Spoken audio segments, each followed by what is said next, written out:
Vijayawada university మంచి భవిష్యత్తు కోసం తెలుగు విద్యార్థులు ఇష్టపడే యూనివర్సిటీ. కాల్ 9059052378 9059052379. నమస్తే, welcome to I dream social spotlight with Kavitha. Chhaava సినిమా దేశవ్యాప్తంగా రికార్డ్స్ని క్రియేట్ చేస్తోంది. ఒకవైపు సంచలనాల్ని కలిగిస్తూనే మరోవైపు చిత్ర విచిత్రమైనటువంటి వివాదాల్ని వాదనల్ని కూడా తెర మీదకి తెస్తోంది. అసలు చావా ఒక సినిమాగా చూడాలా, చరిత్రగా చూడాలా? చరిత్ర అయితే అన్టోల్డ్ స్టోరీస్ ఇంకా ఎన్ని మిగిలి ఉన్నాయి. శివాజీ గురించి, శంభాజీ గురించి ఎందుకు వక్రీకరణలు కూడా వినిపిస్తున్నాయి. మాట్లాడుకుందాం. మనతో పాటుగా ఉన్నారు అనిల్ ఏకేవి గారు. అనిల్ గారు నమస్తే. నమస్కారం. సో వెరీ ఫస్ట్ మనం సినిమా గురించి మాట్లాడుకుంటున్నాం. ఇప్పటిదాకా సినిమా గురించి మాట్లాడుకోవట్లేదు. ఎందుకని మనం చావా గురించి మాట్లాడుకోవాలి? ఎందుకని శివాజీ, శంభాజీ గురించి చర్చించుకోవాల్సిన అవసరం ఉందంటారు మీరు? చావా గురించి మాట్లాడాల్సిన అవసరం ఎందుకుందంటే అది చరిత్ర కాబట్టి, వాళ్ళందరూ మన పూర్వీకులు కాబట్టి అది మాట్లాడాల్సిన అవసరం మనకుంది. We're indispensable from Indian society, we're indispensable from our history. మన చరిత్ర నుండి, మన పూర్వీకుల నుండి మనము విడదీయబడలేము. పోసాని కృష్ణమూర్తి గురించో, లేకపోతే నిన్న మొన్న సూసైడ్ అటెంప్ట్ చేసిన సింగర్ గురించో ఈ చర్చలు బాగా జరుగుతున్నాయి. ఇలాంటి ప్రతిరోజు ఏదో ఒక కాంట్రవర్షియల్ చర్చ ఉంటూనే ఉంటుంది. బట్ మనకి ఈరోజు స్వరాజ్యం కల్పించిన వ్యక్తులు ఈ స్వేచ్ఛగా ఇలా మాట్లాడగలుగుతున్నాము. మీరు కవితలాగా, నేను అనిల్లాగా ఇంకా మిగులున్నామనంటే మన పూర్వీకులు దానికి కారణం.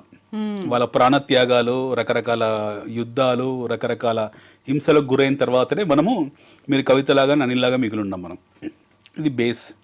సో మనకు అందరికీ తెలుసుకోవాల్సిన అవసరం కాదు, మన బాధ్యత అది. చావా సినిమా నేను చూడలేదండి, చూడలేదు, ఇంకా వీలు పడలేదు చూడడానికి.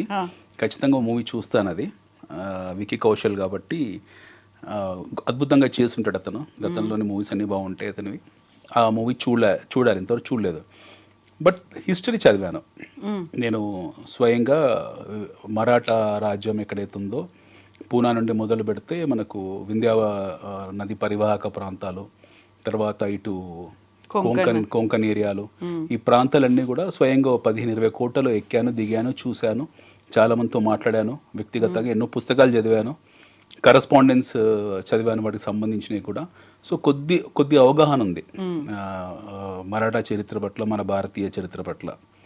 సో చావా మూవీ చూడాల్సిన అవసరం కాదు, బాధ్యత అందరికీ ఉంది. అదే కదా ఈ మధ్య కాలంలో రన్ అవుతుంది. దేశమంతా చూడాల్సినటువంటి సినిమా, భారతీయులందరూ చూడాల్సిన సినిమా. భారతీయులందరూ చూడాల్సిన ముఖ్యమైన 3 సినిమాలు ఉన్నాయండి.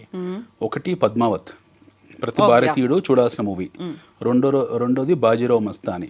మూడోది ఇప్పుడు మనం మాట్లాడుకుంటున్న చావా. ఇలాంటి సినిమాలు ప్రతి భారతీయుడు చూడాలి. సలీం అనార్కలి, అక్బర్ అనార్కలి, జోధా అక్బర్ లాంటి పిట్టకథలు, అపోహలు, బాలీవుడ్ సృష్టించిన అభూత కల్పనలోంచి ప్రేక్షకులు, సగటు భారతీయ ప్రేక్షకుడు బయటికి వచ్చి తార్కికంగా ఆలోచించాల్సిన అవసరం ఇప్పుడు ఏర్పడింది. జోధా అక్బర్ ఒక పిట్టకథ, సినిమా కథ అంటున్నారా? అవును. దానికి హిస్టరీలో రిలవెన్స్ ఏం లేదా? అసలు ఏం లేదు, ఏమీ లేదు. అక్బర్ ద గ్రేట్ అని ఎవరన్నారు? ఎవరన్నారా అక్బర్ ద గ్రేట్ అని? ఎవరన్నారు? అక్బర్ని ద గ్రేట్ అంటారు, అక్బర్ ద గ్రేట్. ఇప్పుడు అలెగ్జాండర్ ద గ్రేట్ అన్నారు.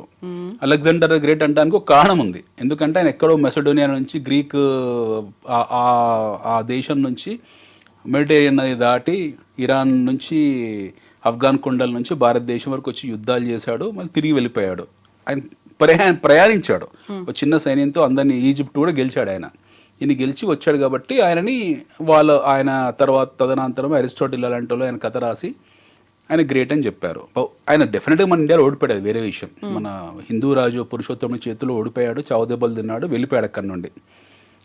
ఇది రాయబడని, లిఖించబడిన చరిత్ర. బట్ వాస్తవం ఇదే జరిగింది. వేరేస్ ఆయన గ్రేట్ అనడానికి ఒక కారణం ఉంది, అక్బర్ ద గ్రేట్ అనడానికి కారణం ఉంది, అలెగ్జాండర్ ద గ్రేట్ అనడానికి కారణం ఉంది. మరి అక్బర్ ద గ్రేట్ అనడానికి ఎక్కడ ఏ కారణం లేదు.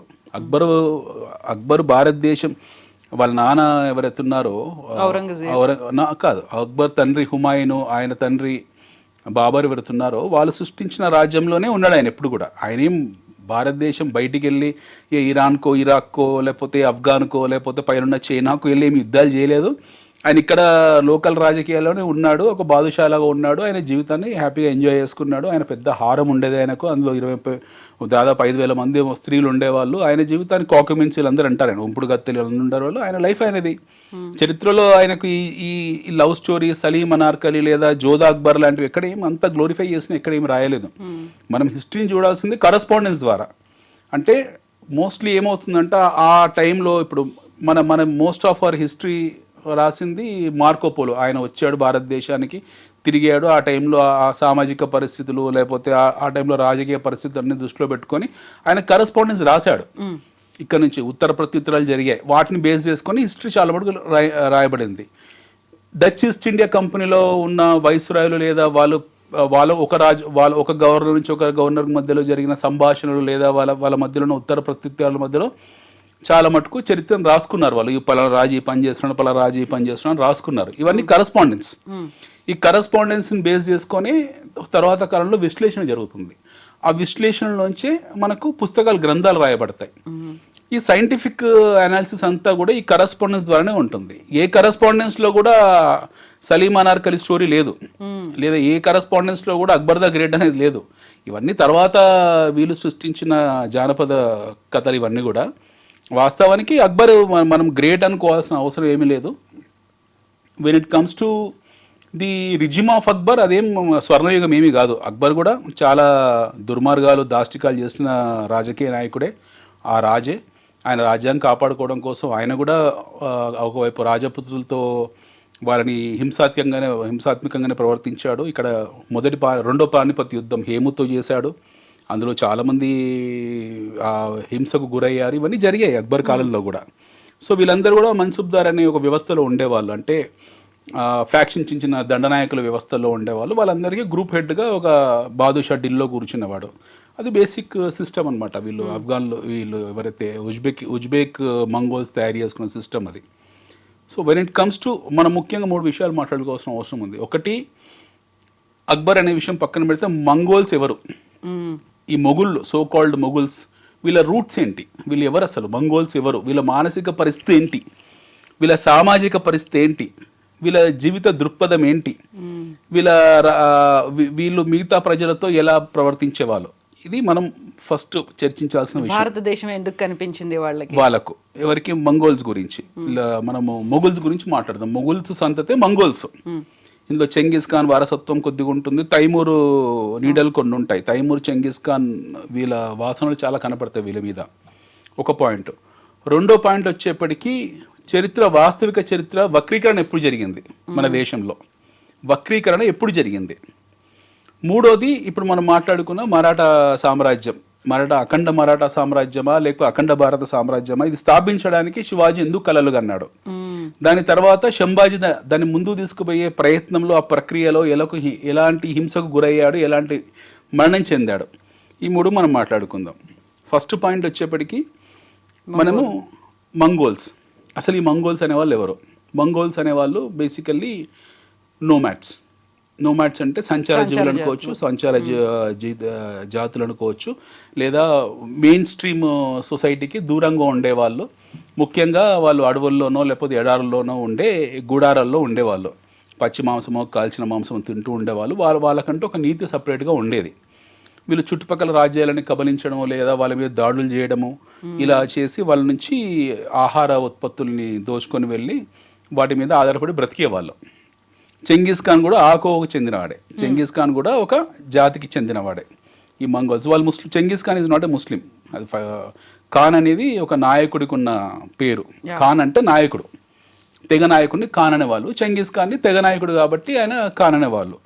సో చెంగిస్ ఖాన్ ఆయన పరిపాలనలో ఉన్న ఎన్నో రాజ్యాలు ఉన్నాయి. ఈరోజు వచ్చేప్పటికీ తుర్కుమెనిస్తాను, ఉజ్బెకిస్తాను, ఆర్మేనియా, అజర్బైజాను, ఇవన్నీ కొంచెం మంగోలు, కొద్దిగా చైనా, ఇవన్నీ కూడా చెంగిస్ ఖాన్ రాజ్యంలో ఉండేవి. అందులో ఉజ్బెకిస్తాన్ వచ్చేప్పటికీ ఒక రాజ్యం. ఆ ఉజ్బెకిస్తాన్ రాజ్యము అప్పట్లో ఒట్టమాన్ సఫావిద్ల కంట్రోల్లో ఉండేది. ఒట్టమాన్లు అంటే ఈరోజు టర్కీని మనము ఒట్టమాన్ రాజ్యము. బై ద వే ఒట్టమాన్నే మనము ఈరోజు ఉస్మానియా అంటే ఒట్టమాన్ అని అర్థం. మనం ఇప్పుడు ఉస్మానియా యూనివర్సిటీ హాస్పిటల్స్ ఇవన్నీ ఉస్మానియా అనే పేరుకు దీనికి ఉన్న మాతృక ఒట్టమాన్. సో వీళ్ళందరూ తుర్కీ రాజులు.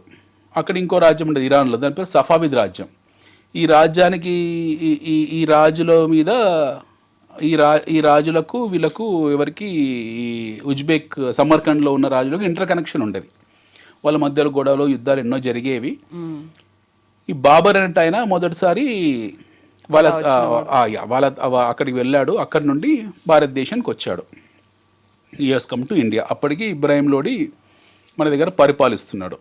అలావుద్దీన్ ఖిల్జీ తర్వాత ఉన్న స్లేవ్ డైనాసిటీ వీళ్ళందరూ ఎవరైతే ఉన్నారో ఈ దౌలతాబాద్ చుట్టుపక్కల వీళ్ళందరూ ఉన్నారు. ఈయన పరిపాలిస్తున్నాడు. ఎవరు? మన ఇబ్రాహిం లోడి. ఆయన డైరెక్ట్గా అక్కడి నుంచి వచ్చాడు. బాబర్ వచ్చాడు. బాబర్ మొదటిసారి భారతదేశంలోకి వచ్చినప్పుడు అప్పటికి ఇరాన్లో ఈ పర్షియా, ఇరాన్ అంటే పర్షియా లేకపోతే టర్కీ కొంచెం అడ్వాన్స్ ఉండేవాళ్ళు in terms of science and technology. Artillery విషయంలో కొంచెం టెక్నాలజికల్గా వాళ్ళు స్ట్రాంగ్గా ఉండేవాళ్ళు. ఆయన వస్తున్నప్పుడు పిరంగులు తీసుకొని వచ్చాడు భారతదేశంలోకి మొదటిసారి. మందుగుండు సామాన్ తీసుకొని వచ్చాడు. ఆ మందుగుండు సామాన్తో యుద్ధం చేశాడు. ఇక్కడ ఇబ్రాహిం లోడిని పక్కన పడేశాడు, వశపరుచుకున్నాడు. మొదటిసారి ఉత్తర భారతదేశంలో రాజ్యం ఏర్పరిచాడు. That is the foundation of Mongol రాజ్యం. మంగోల్ రాజ్యానికి ఫౌండేషన్ అదే. సో ఆయన తర్వాత ఆయన కొడుకు హుమాయూన్ ఆయన కాల్జారి పడిపోతాడు, ఆయన చనిపోతాడు, అది వేరే విషయం. తర్వాత వచ్చిన ఆయన అక్బరు ఆయన దిన్ హిలాయి అనేది ఒక మతాన్ని సృష్టించాడు. అన్ని సర్వమతాలు అని చెప్తారు, అది స్టోరీ ఒకటి ఉంది.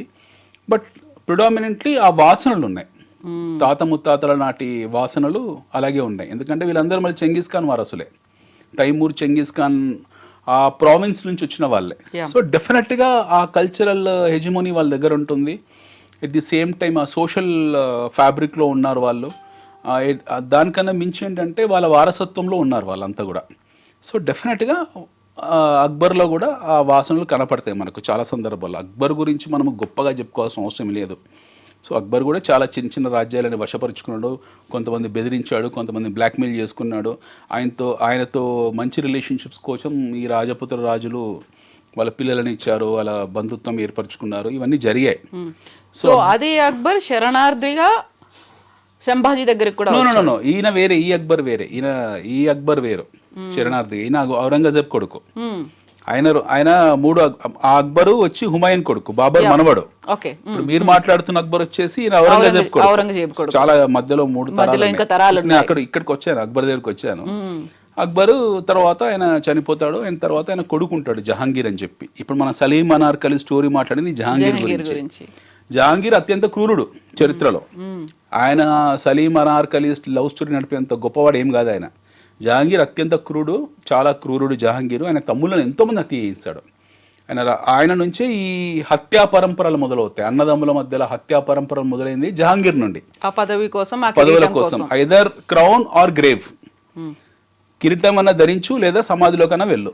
ఈ 2 ఆప్షన్స్ అనమాట. ఒక రాజు ఉండంటే ఆ రాజుకు ఒక 10 మంది కొడుకులు ఉన్నారంటే అందులో ఎవడో ఒకడు చక్రవర్తి కావాలి, మిగతా 9 మంది చావాలి.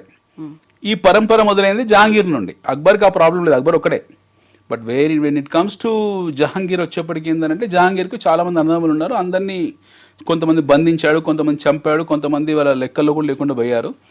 ఆయన చక్రవర్తి అయ్యాడు, బాదుషా అయిపోయాడు జహాంగీర్ తర్వాత జహాంగీర్ కొడుకు షాజహాన్. సో షాజహాన్ కూడా చక్రవర్తి కావడానికి ఆయన అన్నదమ్ములని చంపిస్తాడు. ఎంతోమందిని చంపిస్తాడు అన్నదమ్ముల్ని. ఎంతోమంది అన్నదమ్ములు చంపించిన తర్వాతనే షాజహాన్ చక్రవర్తి అవుతాడు. ఇప్పుడు షాజహాన్ ముంతాజ్ మహల్ మధ్యలో ఉన్న love story so called romanticise చేసింది.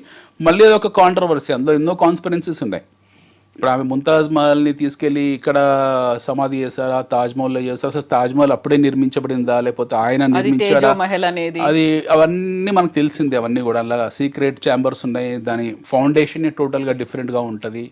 ఇదనమాట. ఇప్పుడు ఢిల్లీలో కుతుబ్ మినార్ ఉంది. కుతుబ్ మినార్లో మీకు చాలా స్పష్టంగా శిల్పాలు కనపడతాయి. అందులో ఈరోజు ఎవరు నేకెడ్ ఐతో చూసినా సరే you can see the Indian sculptures, ఈ హిందూ గాడ్స్ కనపడతారు అందులో ఈ రోజుకి కూడా. తర్వాత కుతుబ్ మినార్ని ఈయన నిర్మించుకున్నాడు, కుతుబుద్దీన్ ఐబక్, ఆయన పేరు మీద పెట్టింది అది. తర్వాత ఆయన దాన్ని కూల్చేదో చేశాడు. తర్వాత ఈయన షాజహాన్ నిర్మించిన తాజ్మహల్ మీద మనకున్న కాంట్రవర్సీలు తెలిసింది. దాని కార్బన్ డేటింగ్లో కూడా వీళ్ళ మొఘల్స్ రాకముందుకే ఉంది తాజ్మహల్ అని చెప్పేసి ఇంకొక థియరీ ఉంది. బట్ ఎనీ విచ్ వేస్ మనకు అవన్నీ రావు, క్లాసిఫైడ్స్ వాటి గురించి మనకు అవగాహన లేదు. నెక్స్ట్ వచ్చేప్పటికి ఆయన కొడుకు ఔరంగజేబు, సో కాల్డ్ ఔరంగజేబు. ఈ ఔరంగజేబు ఈ క్రూరత్వంలో పరాకాష్ట. వీళ్ళందరికీ ఇంకా గాడ్ ఫాదర్ అనమాట, క్రూరత్వంలో పరాకాష్ట. అవర షాజహాన్కు 4 కొడుకులు. పెద్దోడు దారాసిక్కో, ఆయన కొంచెం ముంతాజ్ మహల్ పోలికలు అందంగా ఉండేవాడు. రెండోవాడు వచ్చి మురాద్, వారు బెంగాల్ గవర్నర్గా పంపించాడు. మూడోవాడి పేరు గుర్తులేదు. 4గవాడు ఔరంగజేబ్. సో ఈ నలుగురు కొడుకుల మీద ఔరంగజేబ్ అంటే ఇన్సెక్యూరిటీ షాజహాన్కు మొదటి నుంచి కూడా. ఏదో చేస్తాడని చెప్పి ఆయనకు కూతురు ఉండేది జహనారా అని చెప్పి. మళ్ళీ వీళ్ళ దాంట్లో ఇంకో దరిద్రం ఏంటంటే వీళ్ళ కూతురికి ఎప్పుడు పెళ్లి చేయలేదు. షాజహాన్ కూతురు పెళ్లి చేయలేదు, ఔరంగజేబు కూతుర్లకు పెళ్లి చేయలేదు. వీళ్ళు ఎప్పుడో కూతుర్లు ఇంటి వరకే పరిమితం చేశారు తప్పిస్తే వీళ్ళకు అల్లులను తెచ్చుకునే హిస్టారికల్ రికార్డ్స్ ఏమీ లేవు వీళ్ళవి. సో షాజహాన్ కూతురు జహనారాని ఇద్దరిని కూడా ఔరంగజేబ్ తీసుకెళ్ళి ఆగ్రా కోటలో బంధిస్తాడు, ఫతేపూర్ సిక్రీ కోటలో బంధిస్తాడు. నాయన రోజు నువ్వు తాజ్మహల్ చూసుకో అని. ఈ ఆయనకున్న 3 అన్నదమ్ములు ఎవరైతే ఉన్నారో, పెద్దోడు దారాసిక్కో, మురాద్, ఇంకోటి ఉంటాడు, ఈ ముగ్గురిని చంపేశాడు. He kill 3 of them. Then he become the emperor for ఢిల్లీకి ఎంపరర్గా వెళ్ళాడు. సో ఢిల్లీకి ఎంపరర్ వెళ్ళిన తర్వాత ఆయన చేసిన మొదటి పని ఏంటంటే, ఢిల్లీ యమునా నది తీరంలో ఒక భాష ఉండేది, దాని పేరు కరబోలి భాష. అది సంస్కృత ప్రాకృత భాష. హిందీ, సంస్కృతం, ప్రాకృతం సంబంధించిన ఇండో ఆరియన్ భాష ఈ కరబోలి భాష. ఈ కరబోలి భాషని ఔరంగజేబ్ అడాప్ట్ చేసుకొని, అంటే అప్పటికే అమీర్ ఖుస్రో వీళ్ళందరూ కొంతమంది దాన్ని డెవలప్ చేశారు. ఆ భాష పేరు ఉర్దూ అనేది పూర్తి భారతీయ భాష. ఉర్దూ విదేశీ భాష కాదు, పూర్తి భారతీయ భాష. అందులో సంస్కృత ఆర్య పదాలు, ప్రాకృత హిందీ పదాలు ఉన్న భాషని అది. మన ఓన్ లాంగ్వేజ్ అది. We think that Urdu is an outside language, but it is wrong. That is Indian language. ఈ ఉర్దూ భాషను తీసుకెళ్ళి ఆయన చేసిన మొదటి పని మిలిటరీ కమాండర్లకు పెట్టాడు, ఆర్మీకే పరిమితం చేశాడు. ఆర్మీ వాళ్ళు మాట్లాడుకోవాల్సిన సీక్రెట్ లాంగ్వేజ్ కింద ఉర్దూ చేశాడు. Imagine is intelligence. ఒక తోడేలుకున్న తెలివి అనమాట, చాలా క్రూయల్ మెంటాలిటీ. సో అక్కడ ఆ భాషను తీసుకెళ్ళి వాళ్ళకి పరిమితం చేశాడు.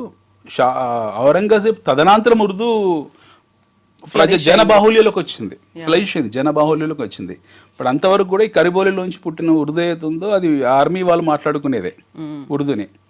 సో చాలా మందికి ఒక ప్రశ్న ఉంటుంది, ఉర్దూ విదేశీ భాష అని. విదేశీ భాష అయితే మనం 500 రూపాయల నోటు మీద, 100 రూపాయల నోటు మీద ఎందుకుంటుంది? అది విదేశీ భాషలు ఉండవు కదా. అలాంటప్పుడు ఈ ఫ్రెంచ్ను లేకపోతే జపనీస్ను పెట్టేవాళ్ళం. మనం ఎందుకు పెట్టుకుంటాం ఉర్దూని? Urdu is 100% Indian language. So Aurangzeb గురించి కాసేపు చర్చిద్దాము. ఇంకో ముఖ్యమైన రెండో పాయింట్ మనం మిస్ అయింది ఏంటంటే, ఎందుకు మన చరిత్ర మనకు స్పష్టంగా చెప్పలేదు, ఎందుకు మన చరిత్ర ఇది చాలా recent history, 500 years old history, చాలా వరకు హైజాక్ అయింది.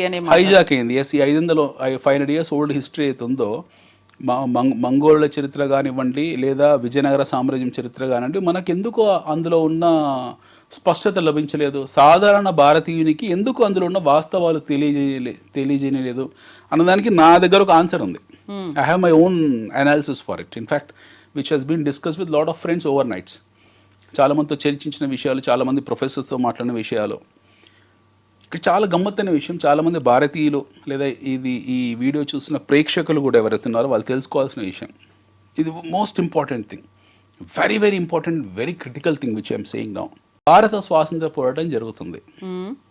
భారత స్వాతంత్ర పోరాటం జరుగుతున్నప్పుడు అంబేద్కర్ లాంటి వాళ్ళు లేదా వివి గిరి లాంటి వాళ్ళు లేదా సర్వేపల్లి రాధాకృష్ణన్ లాంటి వాళ్ళు, ఆ టైంలో ఎంతోమంది ఇంటెలెక్చువల్స్ ఉన్నారు, బాగా చదువుకున్న వాళ్ళు ఉన్నారు. కొంతమంది ఇండియాలో చదువుకున్నారు, కొంతమంది హార్వర్డ్లో చదువుకున్నారు, ఇంగ్లీష్లో పండితులు ఉన్నారు, సైంటిఫిక్గా చదివిన వాళ్ళు ఉన్నారు, అండ్ ఫార్మల్ ఎడ్యుకేషన్ చదువుకున్న వాళ్ళు ఉన్నారు. Plenty of people, plenty of Indian freedom fighters who are very honest. Lal Bahadur Shastri లాంటి వాళ్ళు, అద్భుతమైన నాయకులు ఉన్నారు మన దగ్గర, అద్భుతమైన విజ్ఞాన గనులు, విజ్ఞాన సంపన్నులు ఉన్నారు ఈ దేశంలో.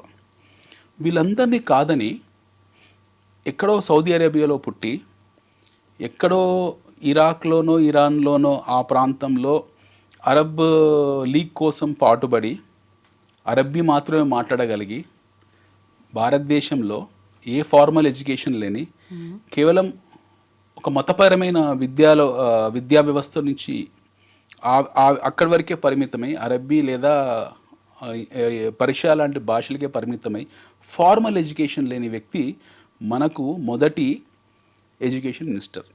ఆయన పేరు మౌలానా అబుల్ కలాం ఆజాద్. సో మౌలానా అబుల్ కలాం ఆజాద్ అనే వ్యక్తి మనకు మొదటి ఎడ్యుకేషన్ మినిస్టరు ఈరోజు ఎడ్యుకేషన్ డే చేస్తాం ఆయన పుట్టినరోజు నాడు. ఆయనకి అసలు ఎడ్యుకేషన్ లేదు. యూనివర్సిటీస్ ఉన్నాయి. ఆయన he never went to any formal education. ఆయనకి ఎలాంటి శాస్త్రీయ విద్యనే లేదు. ఆయన సమకాలీకులైన వ్యక్తులు ఎవరైతున్నారో అప్పటికే రాజ్యాంగం రాస్తున్నారు. అంబేద్కర్ ద గ్రేట్ అంబేద్కర్, ఈయన అనాలి గ్రేట్ అంబేద్కర్. ఎవరు the great Ambedkar? The great విజ్ఞాని, ప్రపంచంలో ఉన్న టాప్ క్లాస్ మేధావుల్లో బహుశా ఆయనే మొదటివాడు మన దృష్టిలో. అట్లాంటి ఒక అద్భుతమైన వ్యక్తి. ఆయన టీంలో ఎంతమంది భారత రాజ్యాంగం రాస్తున్నారు ఆ సమయంలో? There are plenty of people. ఆయన టీంలో ఉన్న వ్యక్తులు 10-15 మంది ఎవరుతున్నారో వాళ్ళని కాదని, ఎడ్యుకేషనిస్ట్ వేరే వాళ్ళని కాదని, వీళ్ళందరినీ పక్కన పెట్టి మౌలానా అబుల్ కలాం ఆజాద్కు తీసుకొచ్చి ఎడ్యుకేషన్ మినిస్టర్ చేశారు. మరి మౌలానా అబుల్ కలాం ఆజాద్ లాంటి వ్యక్తి ఫస్ట్ ఎడ్యుకేషన్ మినిస్టర్ అయ్యి, ఆయన ముస్లిం లీగ్ నుంచి వచ్చిన వ్యక్తి, అందులో ఇరాన్లో ఉండి ఆ ఒటమన్ ఆ ప్రభావం మీద పడ్డ వ్యక్తి. ఎట్ ది సేమ్ టైం అతను సపరేట్ అరబ్ లీగ్ని ఏర్పరచడానికి జరిగిన ఈ వ్యవహారంలో ఇన్వాల్వ్ అయిన వ్యక్తి. అతని నుంచి మీరు ఏం ఎక్స్పెక్ట్ చేస్తారు? అతని నుంచి ఎలాంటి విద్యా వ్యవస్థను ఎక్స్పెక్ట్ చేస్తారు?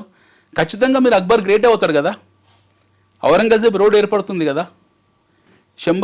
ఆయన తర్వాత పరంపరలు, ఆయన గురు పరంపరలోనే ఆయన శిష్య పరంపర ఎవరైతున్నారో మరి శంభాజీ దుష్టుడే కనపడతారు మీకు. ఛత్రపతి శివాజీ ఎవరికి తెలియకుండా పోతుంది చరిత్రలోంచి. హేము ఇందాక మాట్లాడినాను, రెండో పానిపట్ యుద్ధంలో అద్భుతంగా పోరాడిన వ్యక్తి హేము అక్బర్తో. ఆయన గురించి ఎవరు మాట్లాడారు? అహోం డైనాసిటీ ఉంది భారతదేశంలో, అస్సాంలో.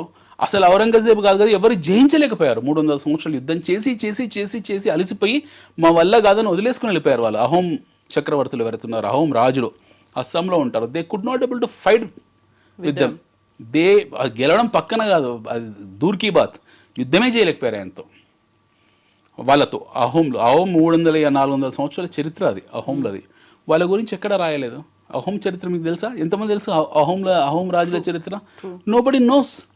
ఉత్తర భారతదేశంలో వరకు చోళ్ళ గురించి తెలియదు, కరికాల చోళ గురించి తెలియదు. ఉత్తర భారతదేశంలో ఉన్న వాళ్ళకు విజయనగర సామ్రాజ్యం గురించి తెలియదు. ఉత్తర భారతదేశంలో ఉన్న వాళ్ళకు పశ్చిమ భారతదేశంలో రాజుల గురించి తెలియదు. అసలు మనకి హిందూ మహాసముద్రం మీద ఇంత ఆధిపత్యం ఉన్న చోళ్ళ గురించి ఎంతమంది తెలుసు ఈ దేశం మొత్తంలో? బెంగాల్లో పరిపాలించిన రాజులు ఎవరుతున్నారు, మొత్తం భారతదేశం ఐక్యత కోసం పాటుపడ్డ వాళ్ళ గురించి ఎంతమంది తెలుసు? విజయనగర రాజుల గురించి ఎవరికి తెలియదు. నోబడీ నోస్ అబౌట్ విజయనగర రాజులు. సో ఇట్లాంటి ఒక అద్భుతమైన రాజులు రాచరిక వ్యవస్థలో మనం ఉన్నాము. అఫ్ కోర్స్ వాళ్ళకు పడేది కాదు, పడకపోవడం వల్లనే మీకు ఈ నోమాడ్స్ ఎవరైతున్నారో, ఈ ఆటవికులు ఎవరైతున్నారో, ఈ మంగోలియా నుండి, ఆఫ్ఘాన్ నుండి, అక్కడ ఇరాన్ నుంచి వచ్చారు వీళ్ళందరూ కూడా. అవి గొప్ప నాగరికతలు. పర్షియా నాగరికత చాలా గొప్పది.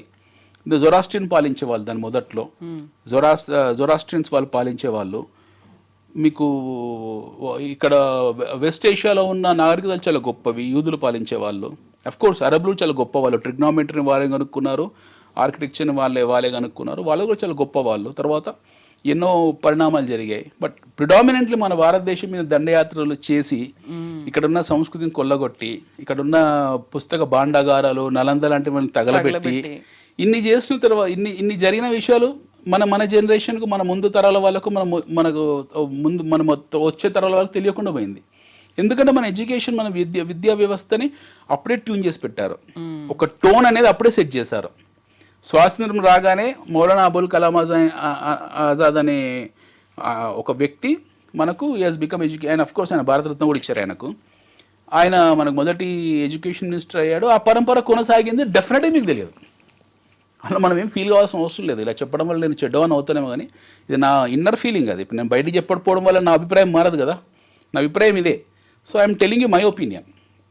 దాన్ని ఎదుటి వాళ్ళు వినేవాళ్ళు, చూసేవాళ్ళు ఎలా అర్థం చేసుకుంటారనేది వాళ్ళ విచక్షణ ఆధారపడింది. But when it comes to my internal feelings, my understanding, analysis, after speaking to so many people, travelling across the country, after spending so much of time on reading books, burning my midnight oil with discussing with intellectuals of this country, what I understand, touch feel experience undi naku aa vaatavananto. I traveled deep into Shaniwarwada, Punalo. With this experience I am saying that now this has been happened. మన చరిత్ర వక్రీకరణ అప్పుడే మొదలైంది. ఆ tone అప్పుడే set అయింది, ఆ narrative అప్పుడే సృష్టించబడింది. తర్వాత ఆ పరంపర మొదలవుతుంది మనకు. So now people will talk, no what you call, Sambhaji ఇలాంటోడు, శివాజీ అలాంటోడు, they will talk all this. పురుషోత్తముడు గెలవలేదు, ఎవరి మీద, అలెగ్జాండర్ మీద అని. ఇది మనకు వాళ్ళు గ్రీకులు రాసిన చరిత్ర. Greeks have return history. Aristotle రాశాడు చరిత్ర, అలెగ్జాండర్ ద గ్రేట్ ఆయన భారతదేశం మీద దండయాత్ర చేశాడు, గెలిచాడు, వెళ్ళాడని చెప్పి. ఈ నేరేటివ్ అప్పుడే సృష్టించారు. అది మనం ఈరోజు మనం నమ్ముతున్నాం. But nobody question that what happen to Alexander, why Alexander went suddenly after from India. భారతదేశంలో మొదటిసారి ఏనుగులు చూసిన అలెగ్జాండర్ ఎందుకు పారిపోయాడు ఇక్కడ నుండి? బియాస్ నది తీరంలో పురుషోత్తంతో యుద్ధం జరిగి క్షతగాత్రుడైపోయి పూర్తి 90% సైన్యాన్ని కోల్పోయిన వ్యక్తి ఒక ఫిలాసఫర్ గల మారిపోయి, పురుషోత్తముడు ఆయనతో పంపించిన ఒక నాగసాధుని తీసుకొని he went to Babylon and died there. That a mysterious death. దీని గురించి ఎందుకు చరిత్రలో రాయలేదు? పురుషోత్తముడు ఇచ్చిన ఒక గిఫ్ట్ అవుతుంది, ఒక నాగసాధువు అనే గిఫ్ట్. ఆ గిఫ్ట్ అంటే ఒక సాధువు ఆయనని గురువుగా స్వీకరించాడు అలెగ్జాండర్.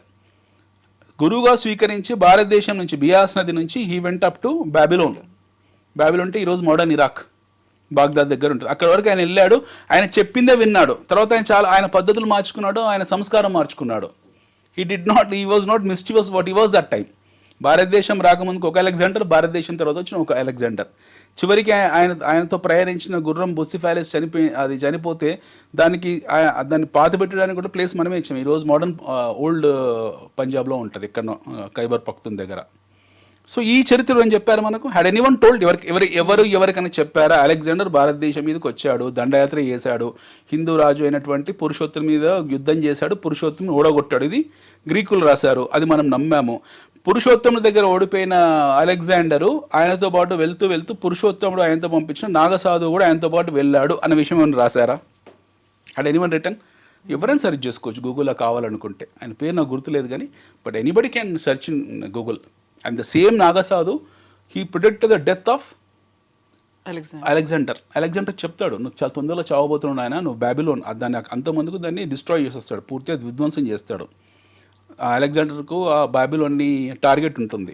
సైరస్ ది గ్రేట్ అనే ఒక మహారాజు కట్టించిన అది. ఆ సైరస్ ద మహారాజు ఎప్పుడు కూడా వెళ్ళి మెసిడోనియన్ దీవుల్ని జయించేవాడు. సో వీళ్ళ రాజ్యం కూడా విధ్వంసం చేశాడు. ఆయనకు అలెగ్జాండర్ కోపం ఉంది వ్యక్తిగతంగా. వాళ్ళ నాన్న ఫిలిప్ అని ఉంటాడు. ఆయన చెప్పాడు, అరే బాబు నువ్వు నెక్స్ట్ టార్గెట్ అదే పెట్టుకో మనసులో అని. సో వీడు రాజు అయిన తర్వాత మొదటి దండయాత్ర చేసింది బాబిలోన్ మీదనే. దాన్ని పూర్తిగా విధ్వంసం చేసి తునకలు చేసి then he went to other parts of Persia, then Egypt, then he come to Beas నది. But in the crux of the time, ఈ కోర్స్ ఆఫ్ ద టైంలో అలెగ్జాండర్లో ఉన్న ఆ దుష్ట మైండ్ సెట్ మారిపోయింది, పూర్తి స్థాయిగా మారిపోయింది. ట్రాన్స్ఫార్మ్ అయిన తర్వాత దెన్ వెన్ ఈ వెంట్ టు బాబిలోన్, ఆ బాబిలోన్ వెళ్ళిన తర్వాత ఈ నాగసాధువు చెప్తాడు తనకి, సాధువు, నాకు టైం వచ్చేసింది డియర్ అలెగ్జాండర్, నేను కూడా నా శరీరాన్ని త్యజించాల్సిన వయసు వచ్చింది, ఇప్పుడు నేను నా శరీరాన్ని త్యాగం చేస్తున్నా అని చెప్పేసి అలెగ్జాండర్ వారిస్తున్నా సరే ఆయన నవ్వుకుంటూ ఒంటి మీద నూనె పోసుకొని తగలబెట్టుకుంటాడు, ఆయన దహనం చేసుకుంటాడు. And this is on front of Alexander and his team of commanders. Alexander team and of commanders అందరు వేడుకుంటారు, వద్దు గురుగారు మీరు చావకండి, ఆత్మహత్య చేసుకోకండి, అది ఆత్మహత్య కాదురా, ఇది శరీర త్యాగము, ఆత్మకు మరణం లేదు అని చెప్పి ఆయన ఒంటి మీద నూనె పోసుకొని తగలబెట్టుకుంటాడు బాబిలోన్లో. అండ్ అది కూడా నవ్వుకుంటూ ప్రాణత్యాగం చేస్తాడు. ఇది రాశారు చరిత్రలో. ఆయన చెప్పినట్టే అలెగ్జాండర్ చాలా ఆ తర్వాత నెలకో 2 నెలకో చనిపోతాడు. మిస్టీరియస్ డెత్ అయినది. Nobody has return this history. సిమిలర్గా ఇలాంటి చరిత్ర రాయని లిఖించబడని చరిత్ర అవుతుందో మన దేశంలో కోకలుగలో ఉంది. సో మరాఠా చరిత్ర గురించి ఎవరు రాశారు? Nobody wrote about Maratha చరిత్ర. ఇప్పుడు మనం will come to Aurangzeb. Maratha చరిత్ర అనగానే ఫస్ట్ గుర్తొచ్చేది ఛత్రపతి శివాజీ మహారాజ్. ఆయన మాత్రం గుర్తొస్తూ బాగున్నారు, ఛత్రపతి శివాజీ మహారాజ్ అని ఉద్వేగంగా అన్నారు మీరు కూడా. అది ఆటోమేటిక్ వచ్చేస్తుంది కదా. ఛత్రపతి శివాజీ మహారాజ్ తండ్రి ఎవరైతుండ్రో ఆయన షహాజీ. ఆయన ఒక దండనాయకుడు, ఆయన ఒక మన్సూబ్దార్ లేదా సుబేదార్ కాదులేండి, ఆయన ఒక చిన్నపాటి ఫ్యాక్షనిస్ట్. ఆయన ఒక స్మాల్ ఫ్యాక్షనిస్ట్ పూనా దగ్గర. Now what happened is he is a small factionist who was supporting Adil Ali Bijapur. Bahmani రాజులకు ఈయన ఆయుధాలు సప్లై చేసేవాడు. ఇది ఒక ప్రైవేట్ ఆర్మీ ఉండేది అప్పట్లో. రాజులకు సొంత ఆర్మీ ఉండేది కాదు. రాజులకు ఉండే ఆర్మీ 20%, మిగతా 80% army private faction group supply చేసేవాళ్ళు. ఆయుధాలు కానివ్వండి, క్యావలరీ ఏనుగులు కానివ్వండి, లేకపోతే ఈ గుర్రాలు కానివ్వండి, ఇక్కడ సప్లై వెళ్ళేవాళ్ళు. ఆ వేరే రాజ్యం కొల్లగొట్టిన తర్వాత ఆ రాజ్యంని దోచేసుకున్న దాంట్లో ఎవరి పర్సంటేజ్ పంచుకునేవాళ్ళు. ఇది ప్యూర్ ఇది మిడ్ డే దోపిడీ అనమాట. ఇది ఇది వెరీ సింపుల్. ఇప్పుడు ఈ రోజు కూడా మనం మోడర్న్ వార్ఫేర్లో చూసేదే కదా, అమెరికా వెళ్ళి ఉక్రెయిన్ మీద కన్నేసింది అని అంటే ఉక్రెయిన్లో ఉన్న యురేనియం కోసమే కదా, లేకపోతే వాడికి ఏమి శత్రుత్వం ఉందా, లేకపోతే జాతి వైషమ్యాలు ఉన్నాయి, అవేమీ లేవు కదా. ఇప్పుడున్న యుద్ధాలు మారిపోయాయి. అప్పుడు యుద్ధం డైరెక్ట్ యుద్ధం అనమాట, ఇది చాలా ఫేర్ వార్ అనమాట. ఇది వీళ్ళు వెళ్ళడము, వాళ్ళని కొల్లగొట్టడము, ఆ రాజ్యంలో ఉన్న ఆయుధాలని, లేకపోతే ధాన్యాగారాన్ని, లేకపోతే భాండాగారాలని ఏవైతే ఉంటాయో నగలు నట్ర పుట్ర అన్నీ తీసుకొని పారిపోవడం అక్కడ నుండి. సో ఇలాంటి పనులు ఈ రాజులు చేసేవాళ్ళు బేసికలీ. యుద్ధాలు దీనికోసమే జరిగేది. But there is one Raju is exception from this. ఒకడు ఉండేవాడు వీళ్ళ నుంచి ఎక్సెప్షన్.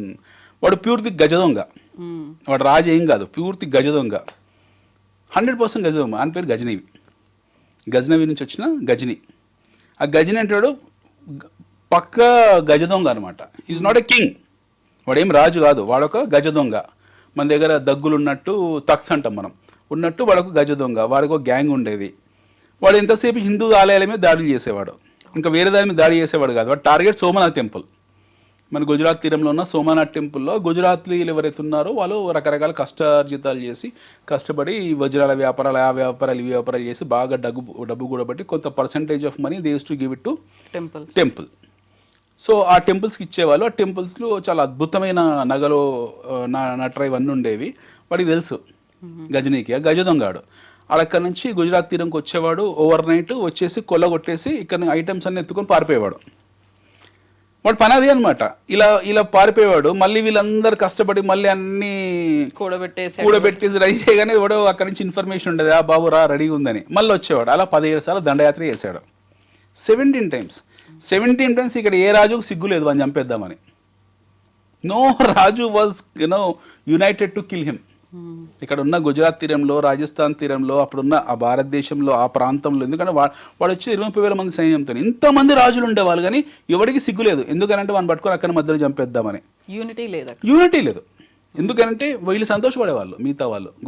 రాజస్థాన్ రాజు వాడికి ఎఫెక్ట్. ఐఎమ్ హ్యాపీ, వాడు వీళ్ళు లూటీ చేసి మన దగ్గర అట్లా కాదు, వీళ్ళకి హ్యాపీ అనమాట. ఈవెన్ అక్బర్ కూడా దాడులు చేసేప్పుడు మిగతా రాజపుత్ర రాజు మేవార్ ఒక రాజ్యము, మార్వార్ ఒక రాజ్యము, జోధ్పూర్ ఒక రాజ్యము, గ్వాలియర్ ఒక రాజ్యము, సింధియాలో ఒక రాజ్యము, ఇన్ని రాజ్యాలు ఉండేవాళ్ళు. వీళ్ళకి పడేది కాదు.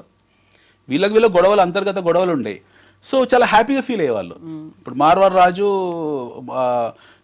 జోధ్పూర్ రాజు మీద సంతోషపడేవాడు. అమ్మ అక్బర్ వచ్చి దాడి చేశాడు, వీడిని కొల్లగొట్టాను, వీడు చాలా హ్యాపీగా ఫీల్ అయ్యేవాడు. సో ఇట్లాంటి మైండ్ సెట్ ఉండేది, నీచమైన స్వభావం ఉండేది. ఆ దరిద్రం ఈ రోజు కూడా ఉంది మన దగ్గర. సో ఆ దరిద్రంలో వాళ్ళు ఉండేవాళ్ళు, ఆ మైండ్ సెట్లో ఉండేవాళ్ళు. అందుకు వాడు చదువు రాదు, అక్బర్కు చదువు లేదు, పాడు లేదు, ఏమీ లేదు, ఎడ్యుకేషన్ లేదు. అసలు అక్బర్ స్నానమే చేసేవాడు కాదు. Is fear of taking bath. నెలల తరబడి అక్బర్ స్నానం చేసేవాడు కాదు.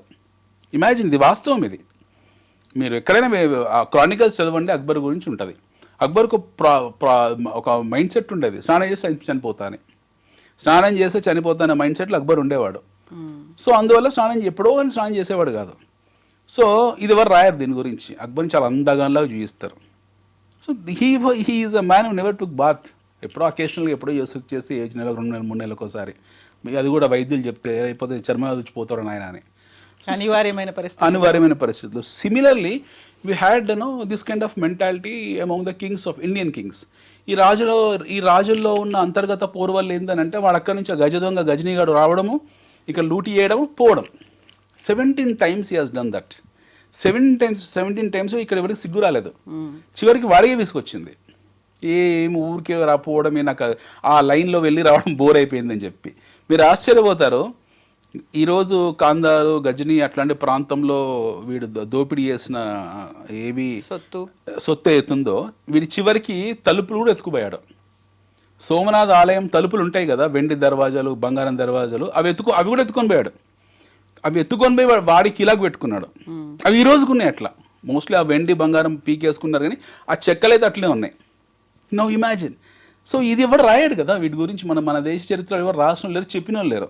వక్రీకరణలే. ఇప్పుడు మీకు ఇంకొక వక్రీకరణ వస్తుంది శివాజీ విషయంలో. శివాజీకి ఒక బ్రాహ్మణ పంతుడు ఎడమకాలుతో బొట్టు పెడతా అన్నాడు. ఎందుకంటే ఆయన కింగ్ కాదు, ఆయన క్షత్రియ వంశానికి చెందినవాడు కాదు, నిమ్న జాతికి చెందినవాడు శివాజీ. అందుకని ఆయన పట్టాభిషేకానికి ఏ ఒక్క బ్రాహ్మణుడు ముహూర్తాన్ని నిర్ణయించలేదు, కిరీట ధారణ చేయలేదు, బలవంతంగా తీసుకొచ్చారు ఒక బలహీనమైనటువంటి బ్రాహ్మణుణ్ణి అని. ఇప్పుడు మీకు let's come to the Maratha dynasty. ఇప్పుడు మనం మరాఠా డైనాసిటీకి వద్దాం. ఇప్పుడు ఇందాక మనం అనుకున్నట్టు షాజీ రాజా ఎవరైతే ఉన్నారో శివాజీ తండ్రి, ఆయన ఒక సామంత రాజు అనుకుందాం, లేదా ఒక దండనాయకుడు అనుకుందాం, లేకపోతే ఆయన ఒక ఫ్యాక్షనిస్ట్ అనుకుందాం, వాట్స్ ఎవర్, ఆయన ఒక గ్రూప్ ఆఫ్ పీపుల్ ఉండేవాళ్ళు. He was assisting Bahmani sultans. బీజాపూర్లోనూ బహుమని సుల్తాన్కి అసిస్ట్ చేసేవాళ్ళు. ఆయన ఆయన ఆయన చేసిన కార్యక్రమాలు అంటే వీళ్ళందరూ హంపి మీద దాడులు చేస్తారు. వీళ్ళందరూ కూడా హంపిని ఒక్కసారి కాదు, హంపిని ఎన్నోసార్లు దోచుకుంటారు. విజయనగర సామ్రాజ్యం పతనంలో కూడా షాజీ రాజా చెయ్యింది. Let's take history as history, let us not be biased. Vijayanagara సామ్రాజ్య పతనంలో శివాజీ తండ్రి ఎవరైతే ఉన్నారో షాజీ రాజా, ఆయన హస్తం ఉంది, ఆయన చెయ్యి ఉంది. ఆయన బహుమని సుల్తాన్కు సపోర్ట్ చేశాడు. ఓకే, చివరి విజయనగర రాజు ఎవరైతే ఉంటారో, అప్పటికే కృష్ణదేవులు పోయారు, ఆయన చివరి రాజులు ఎవరైతే ఉంటారో పూర్తి స్థాయిలో నాశనం చేయడానికి ఈయన చెయ్యి ఉంది అందులో. సో ఆయనకు గిఫ్ట్గా, ఓకే, నా కమాండర్ ఇన్ చీఫ్ ఎవరైతే ఉన్నారో చాలా మంచి పని చేశాడని చెప్పి ఆయనకి ఏం చేశాడు, he makes him as a chieftain and he sends him to Karnataka, Bengaluru. నువ్వు మైసూరు వెళ్ళు, ఆడ వడియారులు ఉన్నారు, బాగా డబ్బు ఉంది నాయన, నువ్వు వెళ్ళి బెంగళూరులో ఉండు, బెంగళూరుని కంట్రోల్ చేయి అని ఆయన పంపిస్తాడు బెంగళూరుకు. ఈ గోస్ టు బెంగళూరు. ఎవరు? శివాజీ తండ్రి బెంగళూరుకి వెళ్తాడు. Shivaji is forward thinker, intellectual, ఆయన ఐక్యూ లెవెల్స్ చాలా ఎక్కువ. ఆయన ఏం చేస్తాడు, తండ్రి అక్కడ వెళ్ళిన తర్వాత, ఇది వాస్తవం, this is the history I'm talking about, ఇది క్రానికల్స్లో ఉన్న హిస్టరీ, నేను నా సొంత కల్పితం కాదు, లేదా పిచ్చి పిచ్చి పుస్తకాలు చదివి చెప్పట్లేదు, నా సొంత అనాలిసిస్ కాదు, I'm talking about complete comprehensive correspondence మీద మాట్లాడుతున్నాను. ఈయన ఏం చేస్తాడు, శివాజీ మా తండ్రి అక్కడ ఉన్నాడు కదా అని చెప్పేసి, is a teenage boy around 15-16 years. ఈయన శివాజీ దృష్టి ఏంటంటే అప్పటికి అఖండ భారతదేశం లేకపోతే అఖండ మరాఠానో ఢిల్లీ మీద ఫోకస్ లేదు. He's focus is on Adil Shah. వీళ్ళ నాన్న ఎవరికైతే సపోర్ట్ చేస్తున్నాడో ఆయన మీద టార్గెట్ పెట్టాడు Shivaji. He wanted to go and conquer Bijapur. So Bijapur అప్పటికే చాలా బలమైన రాజులు, వెరీ స్ట్రాంగ్. అప్పటికే భారతదేశంలోకి మస్కట్లు వచ్చాయి. పెద్ద విజయనగర సామ్రాజ్యాన్ని కూల్చేసిన ఒక పెద్ద ఫిరంగి ఉంటుంది, దాని పేరు మాలికే మైదాన్. అది బీజాపూర్లో ఉంది, ఈ రోజుకు ఉంది బీజాపూర్లో కోట మీద మాలికే మైదాన్ అనే పెద్ద. అలాంటి పిరంగులు వచ్చాయి, తోపులు వచ్చాయి, గన్ పౌడర్ వచ్చేసింది. ఇండియాలోకి అప్పటికే తెచ్చారు వీళ్ళు, టర్కీ ఇరాన్ నుంచి భారతదేశంలోకి. ఇందాక మనం అనుకున్న బాబర్ తీసుకొచ్చాడు, అది కంటిన్యూ అయిపోయింది వీళ్ళ దగ్గర. సో ఈ ఈ గన్ ఫౌండరీ వాళ్ళ దగ్గర ఉంది. సో ఇలాంటి సందర్భంలో వాడితో యుద్ధం చేయాలంటే I have only one option, I have to choose guerrilla war. So మొదటిసారి ఇండియాలో అంటే మన దేశంలో మొదటిసారి గెరిల్లా వార్ఫేర్ని స్టార్ట్ చేసింది శివాజీ. గెరిల్లా వార్ఫేర్ గురించి సన్సు రాస్తాడు, the art of war. Chinese యుద్ధ నిపుణుడు, యుద్ధ రచయిత, యుద్ధ విశ్లేషకుడు, very great man by name Sun Tzu. ఆయన చైనీస్ అనమాట. బీసీ 6వ శతాబ్దంలో 5వ శతాబ్దంలో ఆర్ట్ ఆఫ్ వార్లో గెరిల్లా వార్ గురించి రాస్తాడు. ఈ గెరిల్లా అనే పదం కూడా ఈ ఫ్రెంచో పోర్చుగీస్ నుంచి వచ్చింది. వాడు టాక్టిక్స్ కనుక్కుంటాడు, వాడి పేరు గొరిల్లానో గొర్రెనో ఉంటుంది, సంథింగ్ అట్లాంటిది ఆ పేరు అనమాట వాడిది. వాడి నుంచి ఈ gorilla war or guerrilla war అనేది సృష్టించబడింది. ప్రిడామినెంట్లీ ఈ యుద్ధం ఏందనంటే అన్ని షార్ట్ కట్స్ వెతుక్కోవడం. This is a very shortcut methodology. అంటే దన్మన్ చీకట్లో వెళ్ళి జస్ట్ లైక్ సర్జికల్ స్ట్రైక్ అంటే ఇంకొంచెం సర్జికల్ స్ట్రైక్లో ఒక నీతి నిజాయితీ ఉంది. యు గో అండ్ ఆ ఒక్క పార్ట్ని టార్గెట్ చేసి దాన్ని ఫినిష్ చేసి తేవాల్సింది తెచ్చేస్తారు. బట్ ఇది కాదు. ఇందులో ఏంటంటే వీళ్ళు వెళ్ళే దారిలో ఆ నీళ్ళని విషతుల్యం చేయడము, నీళ్ళలో విషం కలపడము, శత్రురాజులు రాకముందుకే వాళ్ళు తినాలనుకున్న ఆహారాన్ని చంపేయడము, లేకపోతే వాళ్ళ ఆహారం విషం కలపడము, వాళ్ళు వెళ్ళే దారిలో కందకాలు దువ్వడము, పాములు వదలడము, ఇలాంటిదన్నమాట. ఇది ఒక ఈ technique. This is a technique basically use in guerrilla war. So అన్ని కందకాలు తవ్వి పెడతారు, అందులో అన్ని రాళ్ళు, రప్పలు, కత్తులు, కటారులు అన్నీ పెడతారు. వాడు వచ్చి అలా పడిపోతారు, ముసళ్ళను వదిలేస్తారు. ఇవన్నీ ఈ పద్ధతులన్నీ కూడా శివాజీ కనుక్కున్నాడు. దెన్ ఈ అండర్స్టూడ్ ప్లాటో మీద, ఫ్లాట్ ల్యాండ్ మీద యుద్ధం చేయడం వల్ల ఉపయోగం లేదు, వీళ్ళని పైకి కొండ మీదకే రప్పించి అక్కడి నుంచి లేపేసేయాలని చెప్పి ఆయన రాయగఢ్, ప్రతాప్గఢ్, సింహగఢ్ ఇలాంటి కొన్ని కోటలు ఉన్నాయి. అవన్నీ ఆయన 15 టీనేజ్ వయసులోనే ఒక 12 కోటలను క్యాప్చర్ చేసుకున్నాడు ఆ పూనా చుట్టుపక్కల.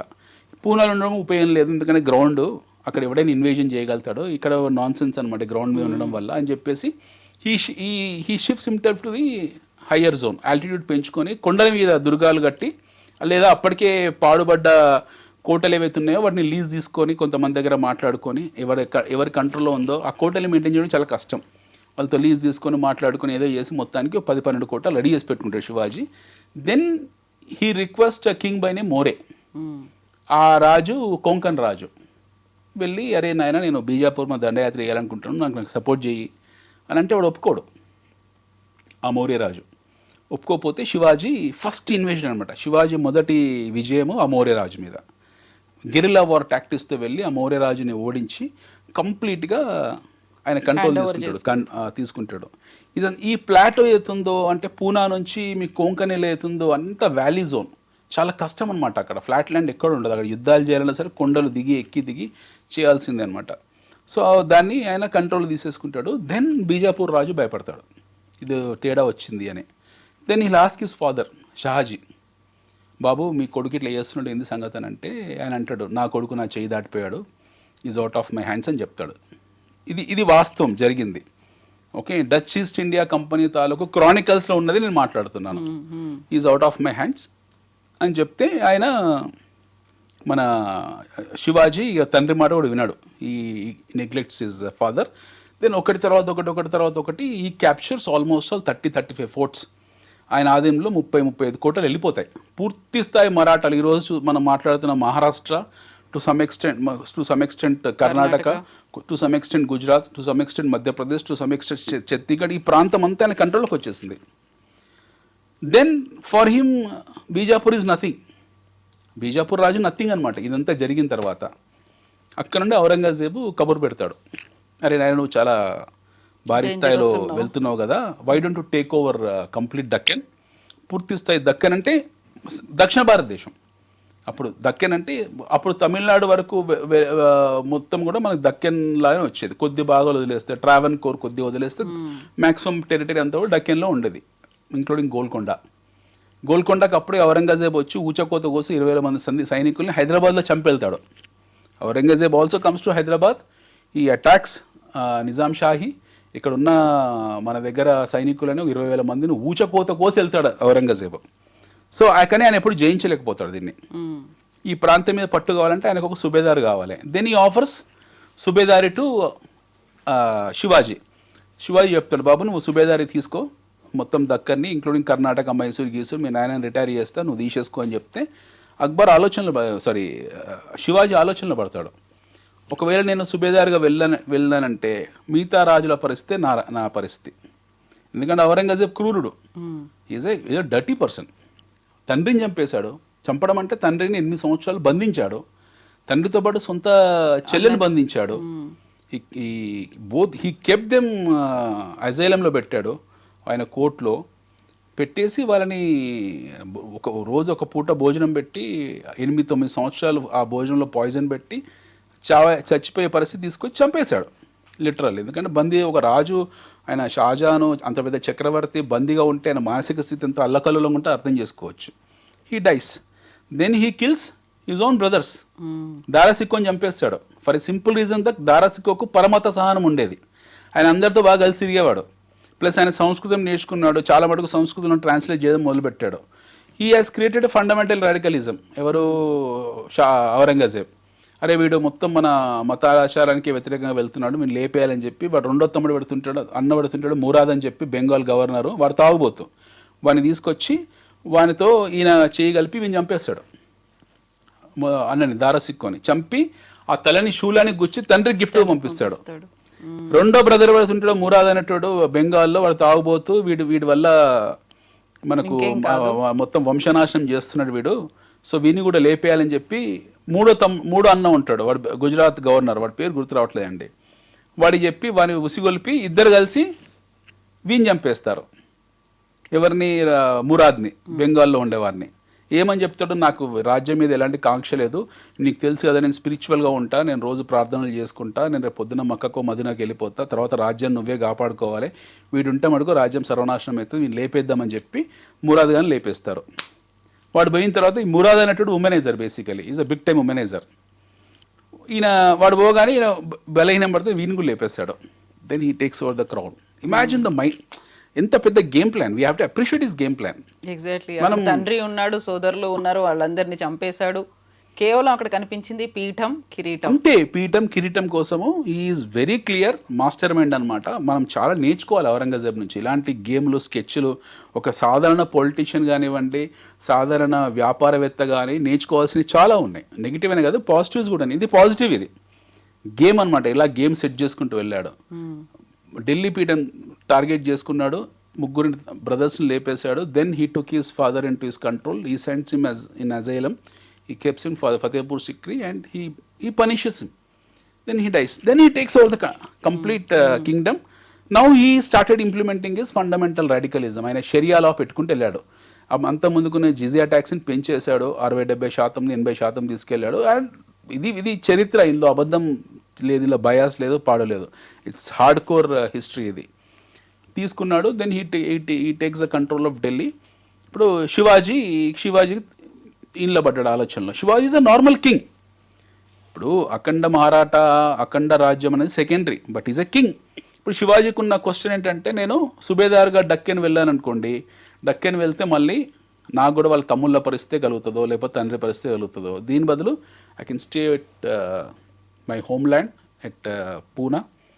అక్కడి నుంచి నేను ఔరంగజేబ్ మీద యుద్ధం స్టార్ట్ చేస్తా అని చెప్పేశాడు. అప్పటికైనా స్వరాజ్య కాంక్ష ఉంటుంది. శివాజీ హ్యాస్ గాట్ దట్ స్వరాజ్య కాంక్ష ఉండి ఈ 30-40 గడులని, గడ్ అంటే కోట, ఈ 30-40 కోటల్ని ఆయన 32 కోటలు అనుకుంటా ప్రిసైజ్లీ, 32 కోటలను స్వాధీనపరుచుకొని ఆయన చక్రవర్తి డిక్లేర్ చేసుకుంటాడు. ఇప్పుడు మౌలికమైన ప్రశ్న, మీరు అన్నది బ్రాహ్మణులు ఎడమకాలతో బొట్టు పెట్టారా అనే ఇదొక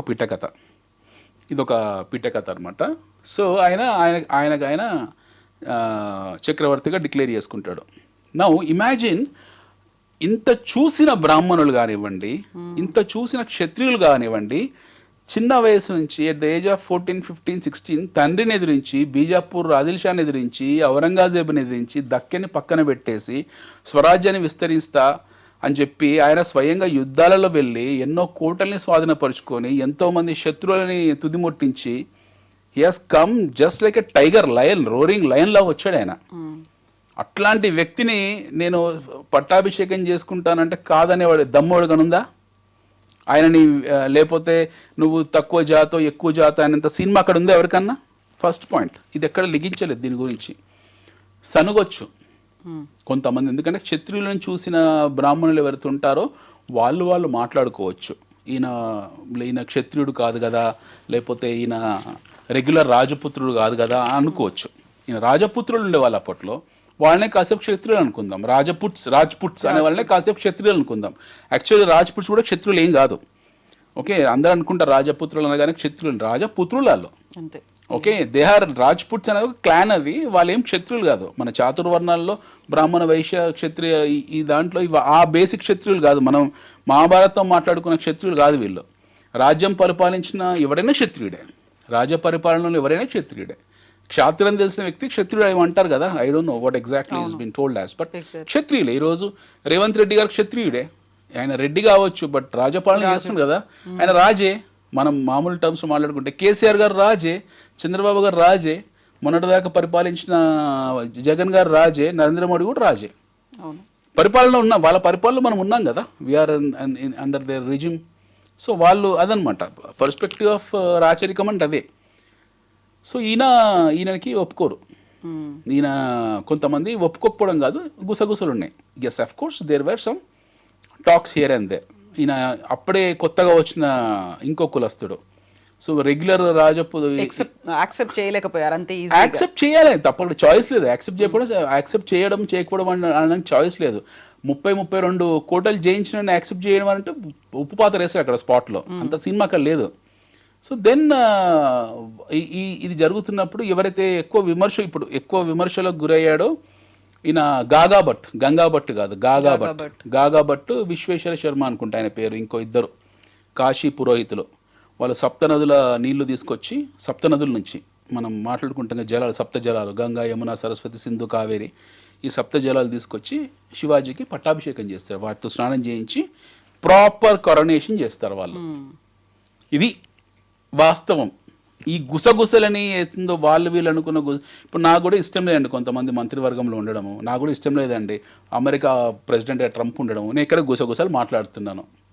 ఇప్పుడు ఇదేం నేను మాట్లాడింది అథెంటిక్ కాదు కదా. నేను బోల్డ్ అంటాను ట్రంప్ గురించి.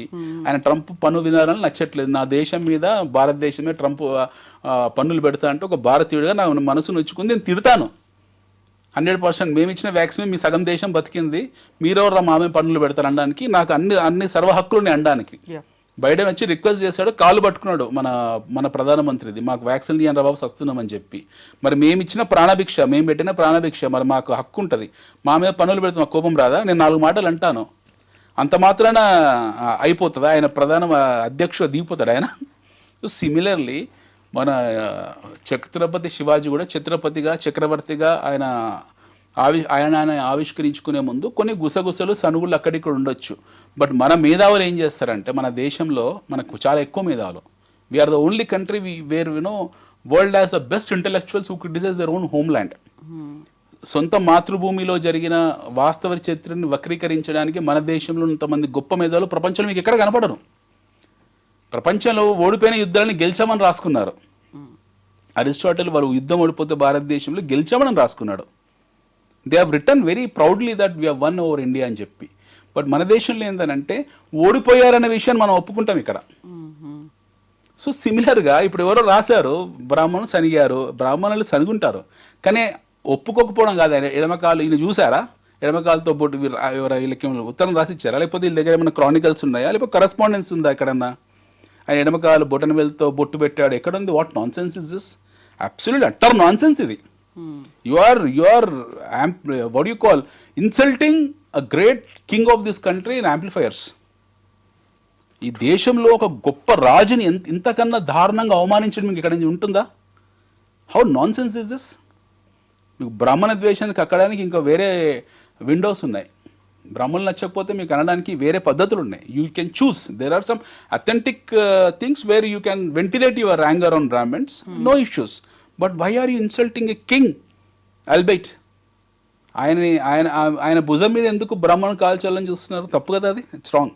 So it never happened in the history that Brahmin says that I wanted to put a బొట్టు విత్ మై ఎడమకాలి నుంచి అనేది తప్పు. అలా ఎప్పుడు జరగలేదు. What a non sense is this. రెండోది, ఇప్పుడు చక్రవర్తి అయిపోయాడు ఈయన. ఛత్రపతి శివాజీ హస్ బికమ్ చక్రవర్తి. ఆయనకు నచ్చలేదు. ఎవరికి? ఔరంగజేబ్ నచ్చలేదు. దెన్ స్టార్ట్ అయింది Aurangzeb 50th birthday celebration.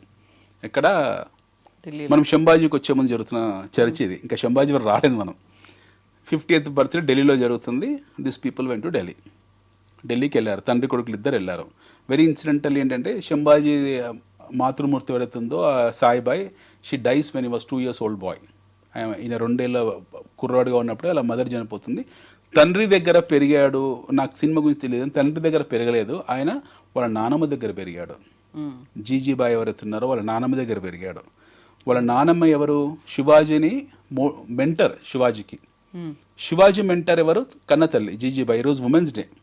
By the way, today happen to women's day. We have to speak great about Jijabai. Shivaji మాతృమూర్తి. ఆయన బ్లడ్లో, రక్తంలో ఇనికి మాతృదేశం స్వరాజ్యకాంక్ష అనేది బ్లడ్లో ఇంజెక్ట్ చేసేసింది ఆవిడ టోటల్గా. ఆవిడ దగ్గరికి ఎవరు వెళ్ళాడు? మనవడు వెళ్ళాడు. ట్రూ. శంభాజీ ఏ వయసు? 2 ఏళ్ల వయసులో. అండ్ ఈ was with his grand mother. ఎలా పెరుగుంటాడు అతను? ఏ స్థాయి పెంపకంలో ఉంటాడు? కొడుకు చెప్పిందే మనవడు ఖచ్చితంగా చెప్తుంది కదా. ఇది కూడా చరిత్రనే, ఇక్కడ అబద్ధం లేదు ఇందులో. ఇది కూడా వాస్తవమే. Sambhaji has been brought up with his grandmother Jijabai. So అతని దగ్గర ఉన్నాడు, కొడుకుని ట్రైన్ చేస్తున్నాడు. ఎవరు? Shivaji training his son. Sambhaji కొడుకుని at the age of 6 or 7 ఉన్నప్పుడు, 8 years ఉన్నప్పుడు ఢిల్లీ తీసుకెళ్తాడు. ఇక్కడనే మొదటి రిఫ్ట్ అనమాట. శివాజీ ఔరంగజేబ్ వాళ్ళ జీవితకాలం మొత్తంలో వాళ్ళు మొహమొహాలు చూసుకుని ఒక 3-4 నిమిషాలే. ఎప్పుడు చూసుకోలేదు వాళ్ళు ఫేస్ టు ఫేస్ ఎప్పుడు కాలేదు. ఫేస్ ఆన్ వాళ్ళ బ్రతుకుంద కాలం జరగలేదు అట్లా. ఒక 3-4 నిమిషాల కోసం వెళ్తాడు అక్కడికి. శివాజీ వెళ్ళిన తర్వాత అక్కడ ఏందనంటే ఈ వెళ్ళిన రాజులు ఎవరైతే ఉంటారో 50th బర్త్డేకి వెళ్ళిన రాజులందరూ కూడా తల ఉంచి ప్రణామం చేసి రావాలి. Shivaji has not done that, అది చేయలేదు. ఆయన వీపు చూయించాడు, బంధించారు ఆయనని తీసుకెళ్ళి, కొడుకుని తండ్రిని బంధించారు. బంధించిన తర్వాత ఇద్దరిని ఆ బుట్టలోంచి పారిపోయించారు, భోజనంలోంచి లడ్డూల డబ్బా నుంచి, అవన్నీ అది ఉత్త స్టోరీ. అది they have not come like that, అది కూడా పిట్ట కథ. దే హ్యావ్ ఎస్కేప్ సమ్హౌ, ఎలాగో పారిపోయారు అక్కడి నుంచి. ఆయనని పారిపోయినందుకు ఔరంగజేబ్ ఏం చేస్తాడంటే, ఔరంగజేబ్కు ముఖ్య సలహాదారుడు ఎవరైతే ఉన్నారో ఆయన శివాజీ కాపలా అనమాట, ఆయన కొడుకు. ఇద్దరిని చంపేస్తాడు ఔరంగజేబ్ అనుమానం మీద. యాక్చువల్లీ వాళ్ళ హెల్ప్ చేశారేమో, హెల్ప్ చేశారని, బట్ యాక్చువల్లీ ఆయన హెల్ప్ ఏం లేదు. వీళ్ళిద్దరే, Shivaji is a very intellectual person, escape route అని తెలియదా, వచ్చాడు, ఎంట్రీ అయిన వ్యక్తికి ఎగ్జిట్ కావడం తెలియదా, ఎగ్జిట్ వచ్చేస్తాడు. But Shivaji has done a great practice. దారిలో వచ్చేటప్పుడు he has not bought his son along with him. వచ్చే దారిలో రిస్క్ ఉంటుందని చెప్పేసి కొడుకుని తీసుకొని రాడు, శంభాజీని మథురలో పెడతాడు. మథురలో ఆయన ఒక రాజు ఒక ఉంటాయన, ఆయన ఫ్రెండ్ దగ్గర పెట్టేసి is back to is Poona. So శివాజీకి శంభాజీకి మథురలో ఆ వయసులో 7 ఏళ్ల వయసులో ఇంత చూసిన కొడుకు మీద చాలా ప్రభావం చూపిస్తుంది. మథురలో ఉంటాడు కొద్ది రోజులు శంభాజీ, 1-2 years ఉంటాడు. తర్వాత ఈ హెస్ కమ్ బ్యాక్. వచ్చిన తర్వాత శంభాజీ మీద కొన్ని నీడలు ఉన్నాయి. రాజకొడుకు, రాజపుత్రుడు, లాడ్లా సన్, తల్లి లేని కొడుకు, గొప్పగా పెంచాడు తండ్రి, నానమ్మ దగ్గర పెరిగాడు. ఇంటలెక్చువల్ పర్సన్, స్వరాజ్యకాంక్ష అభిమానాలు ఏమున్నా సరే లాలస లేకపోతే అరిషడ్ వర్గాలని జయించడం అంత ఈజీ కాదు ఆ వయసులో. కొన్ని మిస్టివస్ థింగ్స్ ఉండొచ్చు. తండ్రికి కూడా కొంచెం చాలా సందర్భాల్లో వ్యతిరేకంగా వెళ్ళాడు. And he actually wanted to betray his own father. ఆ తండ్రికి కూడా వ్యతిరేకంగా వెళ్ళాలని చూశాడు, but it has not happen. Shivaji at the age of 50 dies. ఆయన 50 ఏళ్ల వయసులో ఆయన చనిపోతారు. చనిపోయిన తర్వాత ఈయన లేడు అప్పుడు, గుజరాత్లో ఇక్కడ ఉన్నాడు శంభాజీ. వాళ్ళ పిన్ని ఎవరైతే ఉంటారో సోరాబాయి, ఆవిడ శివాజీ లేని టైంలో ఇమీడియట్గా ఆమె కొడుకు రాజారాంని పట్టాభిషిక్తిని చేస్తుంది. చేయగానే ఆయన ఈ సంగతి శంభాజీ తెలిసి ఆగమేఘం వచ్చి కోపం మీద ఇద్దరిని, రాజారాంని ఆయన పిన్నిని బంధిస్తాడు. Then he declares himself as Chhatrapati. That time he was around 23 years. Is a 23-year-old boy. 23 ఏళ్ళ 24 ఏళ్ళ వయసు ఉంటుంది. Young boy, is a young boy. 23-24 years వయసులో ఆయన రాజాభిషిక్తి చేసుకొని చక్రవర్తి డిక్లేర్ చేసుకొని, then he understand what is father mindset. ఎప్పుడైతే రాజుగా కుర్చీలో కూర్చుంటాడో అప్పుడు అర్థమవుతుంది ఆయన తండ్రి ఏం కలలు కన్నాడు. అంతకాలం ఉన్న యవ్వన కాలంలో, అంతకాలము ఒక యువరాజుగా బాధ్యత లేకుండా ఉన్న వ్యక్తికి, then once he become the king, he understands the responsibility of Akhand Bharat ఏంటి. అప్పుడు ఆయన prime target Delhi. Then Sambhaji's prime target is only Delhi. Then సమూహం మనకు తెలిసింది, ఔరంగజేబు బంధిస్తాడు ఎవరిని, శంభాజీని. శంభాజీ పట్టుకోవడంలో కూడా ఆయన దగ్గర అప్పుడు స్పైయింగ్ ఎలా ఉంటుందంటే, స్పైయింగ్ వర్సెస్ కౌంటర్ స్పైయింగ్ ఉంటుంది. ఈయన స్పైసే ఆయనకు ద్రోహం చేసి ఉంటారు, లేకపోతే ఈయన టార్గెట్ చేసి ఉంటారు. Somehow the other he dice at the age of 31-32 years. అది కూడా ఔరంగజేబ్ కూడా ఇతన్ని చంపే విధానం ఏంటంటే, శివాజీని జయించలేకపోయిన ఔరంగజేబ్ ఏంటంటే ఆయన తండ్రి మీద ఉన్న కోపం కొడుకు మీద తీర్చుకున్నాడు. Is a cruel man. Aurangzeb is a cruel man, basically దుష్టుడు. సో అతని మనసులో ఏముంది, నేను శివాజీని జయించలేకపోయాను. శివాజీ పోతూ ఒక కొత్తను తయారు చేశాడు. వీడు ఇంకా పెద్ద డేంజరస్ పర్సన్. ఆయన వృద్ధుడు అయిపోయాడు అప్పటికే. Is around oldie man. అప్పటికే 75-80 ఏళ్ళ వయసుకు వచ్చాడు. 70 ఏళ్ళు ఉంటాడు అనుకుంటా బహుశా ఆ టైంలో, ఎవరిని చనిపోయినప్పుడు, శంభాజీ చనిపోయినప్పుడు. వృద్ధుడు అవుతున్నాడు, నాకు వీడు పెద్ద ఛాలెంజ్ అవుతాడు భవిష్యత్తులో. So I have to punish him. And then punishment has to be 2 ways. ఒకటి, నా వ్యక్తిగత కోపం చల్లారాలంటే వీని అత్యంత క్రూరంగా చంపాలి. రెండోది, it has to go to entire Maratha clan, ఒక మెసేజ్ పంపించాలి అని చెప్పేసి 40 రోజులు ఉల్టా లట్కాయించి పైనుంచి కిందికి తలకాయ పెట్టి చిత్రహింసలు అనమాట. అంటే మొత్తం చర్మం వలిసేసి కంప్లీట్గా, అంటే ఒక చోట రాసి ఉంటుంది, first they catches him, then cut his liver. ఇక్కడ కట్ చేసి లివర్ మీద కారం పోస్తారు, కార్జ మీద కారం పోస్తారు. అంటే ఆ స్థాయి నుండి హింస గురి అయ్యారు. కళ్ళు బీకేస్తారు, హాలో కళ్ళు. వీళ్ళకి మొగులుసుకున్న మొదటి నుంచి మాయరోగం ఏంటంటే, కళ్ళు బీకేసిన తర్వాత అందులో ఉప్పు నీళ్ళు పోస్తారు చిత్రహింసలు గురి చేయడానికి. Same thing has done by Jahangir to ఇస్తాన్. ఔరంగజేబ్ తాత ఎవడెత్తున్నాడో జహాంగీరు, సలీం అనుకుంటాం అల్లర్కలి, ఆ జహాంగీర్ ఏం చేస్తాడు, ఆయన పెద్ద కొడుకు కూడా కొంచెము తండ్రి మీద వ్యతిరేకంగా వెళ్తాడు. వాడిని పట్టుకొని వాడిని జైల్లో వేసి చిత్రహింసలు గురి చేసి కళ్ళు బీకేసి ఉప్పు నీళ్ళు పోసి చివరికి ఆ బతుకున్నాగానే జంతువులకు ఆహార క్యానిబల్స్కు మర్చిపోయా వీళ్ళకు ఎవరికి నరమాంస భక్షకులకు క్యానిబల్స్కు ఆహారంగా వేసిరేస్తాడు. అలాంటి మరణమే ఈయనది కూడా. ఎవరిది? శంభాజీది. శంభాజీని ఈడ్చుకుపోయి శరీరం అంతా తుక్కు తుక్కు అయిపోయిన తర్వాత ముక్కలు ముక్కలు చేసి జంతువులకు ఆహారంగా పడేస్తారు. But what happened is after the death of cruel death of Sambhaji, ఆయన ఔరంగజేబ్ అనుకున్నది ఏంటి, భయపడతారు జనాలని, మరాఠాస్ భయపడతారని. But 27 bloody long years Marathas took given a fight to Aurangzeb. 27 సంవత్సరాలు ఔరంగజేబ్ని ముప్పు తిప్పలు పెట్టి 3 చెరువు నీళ్ళు దాపిస్తారు. ఓడిపోరు, లొంగరు. Marathas the great. ఈరోజు ప్రతి మరాఠాకు మనం సలాం కొట్టాలి. ప్రతి భారతీయుడు మరాఠాస్కు సలాం చేయాలి, కనిపిస్తే దండం పెట్టాలి. ఎందుకంటే వాళ్ళు రగిలించిన రాజకాంక్ష అది ఎక్కడి వరకు వెళ్ళిపోయిందో తర్వాత మన భారత స్వాతంత్రం మీద కూడా దాని ప్రభావం పడింది. Marathas given a great fight in the Indian history. చాలా గొప్ప యుద్ధం చేశారు. తర్వాత వాడు Aurangzeb he dice at the age of 91, 92. ఆ డిస్సాటిస్ఫాక్షన్ చచ్చిపోతాడు. Aurangzeb dies with his dissatisfaction. 27-28 సంవత్సరాలు యుద్ధం పోతాడు. ఔరంగజేబ్ తర్వాత ఆయన మనవడు కొడుకోడు ఉంటాడు, బహదూర్ షా జాఫర్ అని చెప్పి. బహదూర్ షా జాఫరు చూడండి, హౌ కర్మ కమ్స్ బ్యాక్, హౌ ఇట్ రిటాలియేట్స్. కర్మను ఎవరు తప్పించుకోలేరు. బహదూర్ షా జాఫర్ని బ్రిటిష్ వాళ్ళు బంధిస్తారు, తీసుకెళ్ళి రంగూన్ జైల్లో పడేస్తారు. అక్కడే చచ్చిపోతాడు.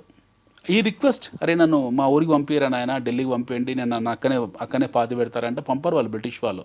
వీళ్ళకన్నా ష్రూడ్ పీపుల్, వీనే జావని చెప్పి అలా చచ్చిపోతాడు. ఎవరు? బహదూర్ షా జాఫర్ అక్కడే చచ్చిపోతాడు. ఆయన భారత స్వాతంత్ర పోరాటం చేశాడు, అవి చేశాడని ఇవన్నీ మళ్ళీ ఇది ఒక పిట్టకథ. ఆయన ఏ స్వాతంత్ర పోరాటం చేయలేదు. ఆయన పోరాటం చేసింది ఆ ఢిల్లీలో ఆయన రాజ్యం కాపాడుకోవడం కోసం. కొంతమంది అప్పటికే ఉన్న 1857 రెవల్యూషన్లో అప్పటికే ఉన్న ఈ విప్లవకారులు ఎవరైతే ఉంటారో, ఉద్యమకారులు, స్వతంత్ర సేనానులు ఎవరైతే ఉంటారో వాళ్ళందరినీ సహాయం కోరుతాడు. ఏమని వెళ్ళి వాళ్ళ సహాయం కోరుతాడు. ఏమని సాయం కోరుతాడు? నా రాజ్యం నాకు ఇప్పియండి, నాకు సాయం చేయండి, ఇది కూడా భారతదేశంలో భాగమే కదా అని చెప్పి. సో ఎవరు హెల్ప్ చేయరు, లైట్ తీసుకుంటారేనండి. వీళ్ళ గురించి తెలుసు కాబట్టి ఆయన్నే ఫైట్ చేస్తాడు, ఓడిపోతాడు. ఆయన తీసుకెళ్ళి పాత బంగ్లాలో పెడతారు, తర్వాత రంగూన్ జైల్లో పడేస్తారు. He dice. Today his family, Aurangzeb so called Mongols, first ఎవరు అనుకున్నాం మనం? బాబర్, హుమాయూన్, అక్బర్, జహాంగీర్, షాజహాన్, ఔరంగజేబ్, బహదూర్ షా జాఫర్. ఈరోజు సేమ్ బహదూర్ షా జాఫర్ మనవళ్ళు మనవరాళ్ళు బెంగాల్లో, భోపాల్లో, పట్నాలో అంటు దోముకుంటున్నారు, అడుక్కు తింటున్నారు. Similar thing happen to Tipu Sultan also. Next time మనం టిప్పు సుల్తాన్లోని the other angle of Tipu Sultan చర్చించుకుందాం. ఆయన పెద్ద భారత స్వాతంత్ర పోరాటం అని చాలా భయంకరంగా రాస్తుంటారు, కానీ ఆయన పోరాటం చేసింది ఆయన రాజ్యాన్ని కాపాడుకోవడానికి. భారతదేశం స్వాతంత్రం కోసం ఏం పోరాడలేదు. ఆయన పోరాటం చేసింది ఆయన రాజ్యం కాపాడుకొని. ఆయన 1,00,000 భ్రమలు, 1000 హెలూసినేషన్స్ ఉండేవి. ఆయన ఒక మానసిక జబ్బుతో బాధపడేవాడు టిప్పు సుల్తాను. చివరి క్షణంలో కూడా చెప్తే ఆయన తప్పించుకోలేకపోయాడు. దట్స్ అ డిఫరెంట్ స్టోరీ, మనం మళ్ళీ మాట్లాడతాం. Now karma I'm talking about. How karma has come back. Karma has come back like this. ఆయన వారసులు ఎవరుతున్నారో ఈరోజు అంట్లు దొమ్ముకుంటూ, సైకిల్ దొక్కుంటూ, రిక్షాలు దొక్కుంటూ, ఆటోలు దొక్కుంటూ, అరటి పండ్ల బండ్ల మీద పంక్చర్లు వేసుకుంటున్నారు వాళ్ళు. సో గొప్ప రాజు ఏంటి? ఎవరు ఆదరించి ఉండేవాళ్ళు. గొప్ప రాజులు, గొప్ప చరిత్ర ఉండుంటే ఎవరో ఒకరు ఆదరించి ఉండేవాళ్ళు. ఇదే గ్వాలియర్ రాజులు, ఇదే సింధియా రాజులకు ఆ దరిద్రం పట్టలేదు. వాళ్ళు ఈరోజు కూడా విజయరాజ సింధియా లేకపోతే మాధవరావు సింధియా కొడుకు ఎవడెత్తున్నాడో వీళ్ళందరూ హ్యాపీగా ఉన్నారు. వీళ్ళు మంత్రి పదవులు అనుభవించుకుంటూ వీళ్ళందరూ ఉన్నారు. బట్ వేరాస్ దిస్ ఫ్యామిలీ, ఎందుకంటే they have killed their own people. ఆదరణ లేకుండా పోయింది. ఆదరణ లేదు, ఎందుకంటే వాళ్ళే చంపుకుంటూ పోయారు. చూడండి, వాళ్ళని ఆదరించడానికి ఎవరు ఈ దేశంలో డబ్బున్న లేరా? వాళ్ళు ఆదరించాలనుకుంటే చాలామంది ఉన్నారు కదా. ఇప్పుడు పెద్ద పెద్ద సంస్థలు, ఇప్పుడు అరబ్ సంస్థలు ఉన్నాయి మన దేశంలో యాక్టివ్గా ఉన్నారు. వాళ్ళు గల్ఫ్ సంస్థలు ఉన్నాయి మన దేశంలో యాక్టివ్గా ఉన్నారు. సౌదీ సంస్థలు ఉన్నాయి మన దేశంలో యాక్టివ్గా ఉన్నారు. లేరా వీళ్ళందరూ కూడా? వీళ్ళని ఆదుకోవాలంటే అంత పెద్ద హాజీ మస్తాన్ లాంటి వాళ్ళు లేకపోతే దావూద్ ఇబ్రాహిం లాంటి వాళ్ళు లేరా అప్పట్లో? ఎవరైనా ఆదుకోవచ్చు కదా. ఎవరు ఆదుకోలేదు, వదిలేశారు వీళ్ళని. They just left him. అంటే karma has come like that. So I'm not talking from this perspective, I'm talking from the perspective చరిత్రలో చూడాలి. నేను ఫస్ట్ కూడా చెప్పా, శివాజీ ఇంటెన్షన్ ఇస్ నాట్ స్వరాజ్య. శివాజీ యవ్వనుడుగా ఉన్నప్పుడు ఆయన ఇంటెన్షన్ మరాఠా రాజ్యం. But he understood the loopholes of Maratha Aurangzeb. ఆయనలో ఉన్న ఫ్లాస్ గుర్తించాడు. Then over a period of time ఆయన మెచ్యూర్ అయ్యారు. మొత్తం స్వరాజ్యం కోసమో లేకపోతే పెద్ద భారతదేశం కోసం పాటుపడ్డాడు. Then he went. And similarly this man Shambhaji during his early ages as a teenage boy, whatever a king's son can do he has done. But after becoming a king sitting on a throne, then he understood, then he went forward. So సిమిలర్గా మనం హిస్టరీలానే చదవాల్సి ఉంటుంది. True. We have to understand history లాగా. శ్రీకృష్ణదేవరాయలు అందగాడు ఎన్టీఆర్లా ఉంటాడని చెప్పి సినిమాలో చూపించారు. శ్రీకృష్ణదేవరాయలు అందగాడు ఏమి కాదు. అంటే అందగాడు ఫిజికల్ అందము మానసిక అందం వేరులేండి. But when it comes to as a physical appearance he was about 5'5", 5'6" height. ఆయన స్పోర్టిక్ మచ్చలతో ఉండేవాడు, నల్లగా ఉండేవాడు, చట్టి ముక్కుతో ఉండేవాడు, బలిష్టంగా ఉండేవాడు. బట్ ఆయన ఎన్టీఆర్ లాగా అందగాడు కాదు, ఫిల్మాటిక్ అందగాడు కాదు. ఇది ఈ రొమాంటిసైజేషన్ ఏది ఉందో ఇది తీసి పక్కన పెడితే చరిత్రలా చూస్తే మనకు అన్నీ పాలు నీళ్ళలాగా బయటకు వస్తాయి. ఎందుకంటే హిస్టరీలానే చూడాల్సి ఉంటుంది మనం. We have to see history as history. Okay, we have great kings. మన దేశంలో గొప్ప రాజులు, మన నిజాం రాజులు ఉన్నారు. నేను ఎప్పుడు పొగుడతాను, ఈ షోలో చాలా సందర్భాలు పొగిడాను. నిజాం రాజులు ఉన్నారు, మీర్ ఉస్మాన్ అలీ ఖాన్ గ్రేట్ కింగ్, అలా అనుమానం కూడా లేదు. మన రజాకారులు అని అంటారు మీరు, రజాకారులు సపరేట్ హిస్టరీ, అది ఆయనకు దానికి ఏం సంబంధం లేదు. అది కాసిం రజు చరిత్ర. అది we have great kings like Mir Osman Ali Khan, Qutb Shahi, great kings, గొప్ప రాజులు. కుతుబ్ షాహీలో అద్భుతమైన రాజు కుతుబ్ షాహీ, కులుబ్ కుతుబ్ షా, ఆదిల్ కుతుబ్ షా. తర్వాత మన మీర్ ఉస్మాన్ అలీ ఖాన్, వాళ్ళ నాన్న Mahbub Ali Khan is a fantastic man. Mahbub Ali Khan ఎవరైతే ఉన్నారో 6th Nizam king, is a great man, is a very great man. ఆయన గురించి గంటలు మాట్లాడచ్చు, అంత అద్భుతమైన వ్యక్తి అతను. వాళ్ళ కోడలు, నిజాం రాజు కోడలు ఎవరుతున్నారో, నీలోఫర్ ఎవరుతున్నారో, ఆమెనే నీలోఫర్ హాస్పిటల్ కట్టించింది. సచ్ ఎ ఫెంటాస్టిక్ ఉమెన్ ఆవిడ. ఓ గొప్ప వ్యక్తిత్వం కలిగిన స్త్రీ ఆవిడ. మనం అంటే ఈ కోణాలని రాజుల్లో చూడాలి. ట్రూ. ఇప్పుడు ఇందాక మాట్లాడిన రాజులు ఎవరుతున్నారో వాళ్ళు ద్రోహం చేసుకున్నారు ఒకరినొకరిని. వాళ్ళు ఏం శుద్ధపూసలు కాదు, వాళ్ళని ద్రోహం చేసుకున్నారు. వాళ్ళు ఇంకొకరిని ఛాన్స్ ఇచ్చారు. So there are plenty of things మనకు ఉన్నాయి. ఇప్పుడు మొహమ్మద్ బిన్ తుగ్లక్ ఉన్నాడు, తుగ్లక్ అని మాట్లాడదాం. తుగ్లక్ రాసిన టౌన్ ప్లానింగే ఈరోజు మనం వాడుతున్నాం. ఈ రోజు కూడా Tughlaq is a great intellectual. Tughlaq చాలా గొప్ప రాజు, గ్రేట్ ఇంటలెక్చువల్. ఆయన రాసిన అడ్మినిస్ట్రేషన్ మనం ఫాలో అవుతున్నాం. సో అందరూ చెడ్డవాళ్ళు, అందరూ మంచి వాళ్ళు అని చెప్పడానికి ఉండదు. ఇక్కడ మంచి చెడు గురించి చర్చ కాదు, ఇక్కడ ఎవరు ఏంటి అనేది చర్చ. ట్రూ. అన్టోల్డ్ స్టోరీస్ బోల్డ్ ఉన్నాయి, వాటన్నిటి గురించి కూడా మనం మాట్లాడుకోవాల్సినటువంటి అవసరం అయితే ఉంది. Thank you so much Anil గారు. Will meet and talk many more things. Thank you అండి. Thank you so much.